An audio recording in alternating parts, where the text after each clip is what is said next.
जानकारी। उर्दू में लिखे पत्र के माध्यम से जान से मारने की धमकी दी गई है। धमकी मिलते ही कमलेश तिवारी की पत्नी की सुरक्षा बढ़ाई गई है। धमकी मिलने के बाद कमलेश तिवारी के घर पुलिस बल तैनात किया गया। पूर्व में कमलेश तिवारी के घर में घुसकर हुई थी हत्या। इस वक्त की बड़ी और अहम जानकारी आप तक पहुंचा रहे हैं, जहां हिंदूवादी नेता कमलेश तिवारी की पत्नी को धमकी मिली है और उर्दू में लिखे पत्र के माध्यम से ये धमकी दी है और जान से मारने की धमकी दी गई है। साथ ही धमकी मिलते ही कमलेश तिवारी की पत्नी की जो सुरक्षा थी वो और बढ़ा दी गई है और धमकी मिलने के बाद कमलेश तिवारी के घर पुलिस बल तैनात कर दिया गया है। साथ ही पूर्व में कमलेश तिवारी के घर में घुसकर हत्या भी हुई थी। इस वक्त की बड़ी और अहम जानकारी आप तक पहुंचा रहे हैं, जहां अब कमलेश तिवारी की पत्नी को जान से मारने की धमकी मिली है।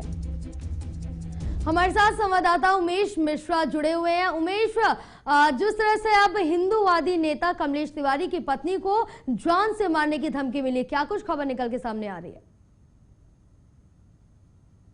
2019 में कमलेश तिवारी की हत्या कर दी गई थी। उनके घर में हत्या को अंजाम दिया गया था। हत्या के तार गुजरात से जुड़े थे और यूपी एटीएस ने इसमें पूरी जांच पड़ताल करके आरोपियों को सलाखों के पीछे भेजा था।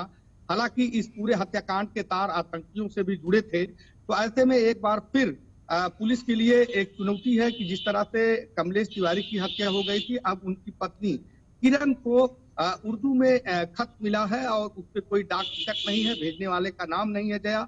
लेकिन ऐसे में वो उर्दू में जब अनुवाद किया गया तो उससे ये पता चला कि ये धमकी भरा पत्र है, जिससे कमलेश तिवारी की जो पत्नी है किरण कहीं न कहीं डरी सहमी है। हालांकि इसको जब इस बात की जानकारी शासन प्रशासन को हुई तो वहीं पे इलाके की जो पुलिस है, यानी नाका थाना क्षेत्र के जो पुलिसकर्मी हैं उनके घर पे सुरक्षा बढ़ा दी गई। अधिकारी खुद उनके घर की मॉनिटरिंग करने पहुंचे थे। एडीसीपी पश्चिमी खुद मॉनिटरिंग करने उनके घर गए थे, जो नाका थाना क्षेत्र में पड़ता है जया। उनके घर की सुरक्षा बढ़ा दी गई है।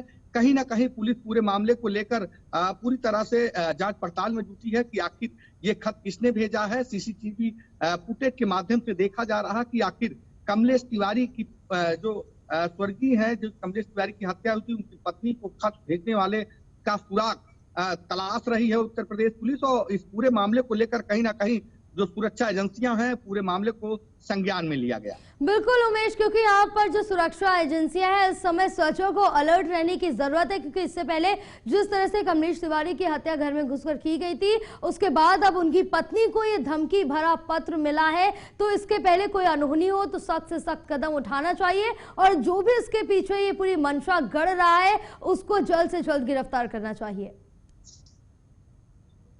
देखिए भैया, बिल्कुल शायद सुरक्षा एजेंसियां इसी बात की ताकीद और जानकारी जुटाने में लगी हैं कि आखिर ये जो खत आया है किस तरफ से आया है, कहां से आया है, इसके क्या कनेक्शन हो सकते हैं। और बिल्कुल पुलिस इसको हल्के में इसलिए नहीं लेगी कि जिस तरह से कमलेश तिवारी को भी धमकी मिली थी और उसके बाद उनके घर में ही उनकी हत्या कर दी गई थी। धारदार हथियार से उनकी हत्या की गई थी और उस समय यहाँ पे एसएसपी कलानी नैथानी थे और 2019 की ये बात है।